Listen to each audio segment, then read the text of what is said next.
Come avete sentito dai titoli, in apertura tematiche sanitarie. Ieri vi abbiamo dato in anteprima la notizia del mantenimento al San Bassiano del reparto maxillofacciale, ma non solo, perché importanti novità riguardano anche l'ospedale di Asiago. Soddisfatto il direttore generale dell'ULSS 3, Antonio Compostella.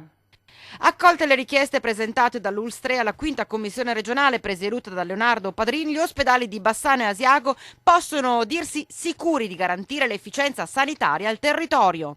L'individuazione a parità di posti letto totali presso l'ospedale di Bassano di 20 letti di medicina di urgenza da inserire nell'ambito della medicina interna e l'accoglimento della richiesta del mantenimento della chirurgia maxillofacciale con 3 posti letto che dovrebbero essere all'interno della otorinolaringoiatria, la trasformazione presso l'ospedale di Asiago in week surgery, ovvero attività dal lunedì al venerdì nell'ambito delle 24 ore con possibilità di ricovero in regime ordinario.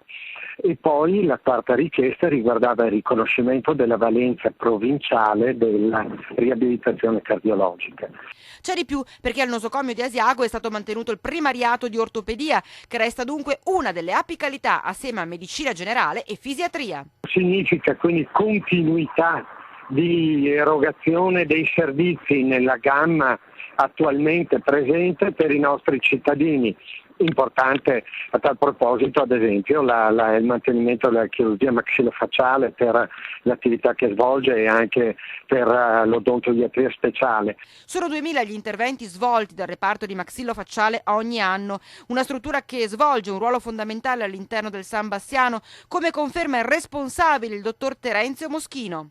Io credo che poter continuare ad offrire questo servizio e anzi aumentare la tipologia di offerta che potremo offrire alle persone, ai nostri pazienti, senza la necessità di doversi spostare, magari qualcuno con ambulanze o con servizi protetti o con altra tipologia che può risultare complesso, sia un valore aggiunto che la politica in questo caso bene ha dato alla popolazione.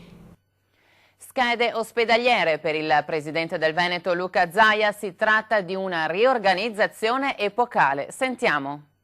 Soddisfatto Bassano, quello che non è stato fatto per il tribunale è stato fatto per l'ospedale, ha mantenuto un primariato, poi l'ortopedia ad Asiago.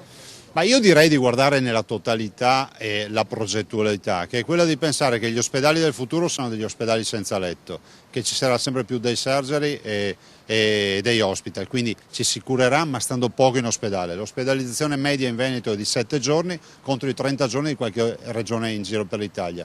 L'altra filosofia è quella di investire fortemente nelle professionalità e nelle tecnologie, in modo tale da abbattere le liste d'attesa ma anche di affrontare in maniera iperspecialistica ogni patologia, perché questa è la sfida del futuro.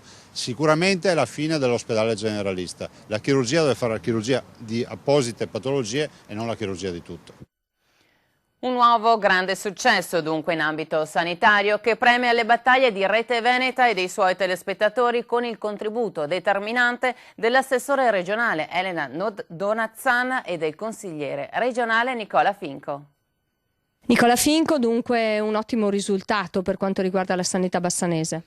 Beh, certamente di fronte anche ai tagli chiesti dal governo centrale alla riorganizzazione del Veneto possiamo dire che l'ULSS 3 con gli ospedali di Bassano e di Asiago mantengono gran parte delle loro professionalità e delle loro eccellenze. Da ricordare in particolar modo il maxillofacciale, che è un'ottima struttura, che lavora bene e che continuerà a rimanere struttura autonoma con 3 posti letto, e inoltre abbiamo salvato assieme anche alla collega Elena Donazzan il primariato di ortopedia ad Asiago, perché questo c'era stato chiesto dagli amministratori del territorio, quindi anche questa volta abbiamo fatto un grande lavoro come territorio al di là dei colori politici e partitici per difendere le nostre eccellenze territoriali, e penso che i bassanesi possano andare orgogliosi della loro ULSS e delle eccellenze che continueranno ad operare all'interno dell'ospedale di Bassano.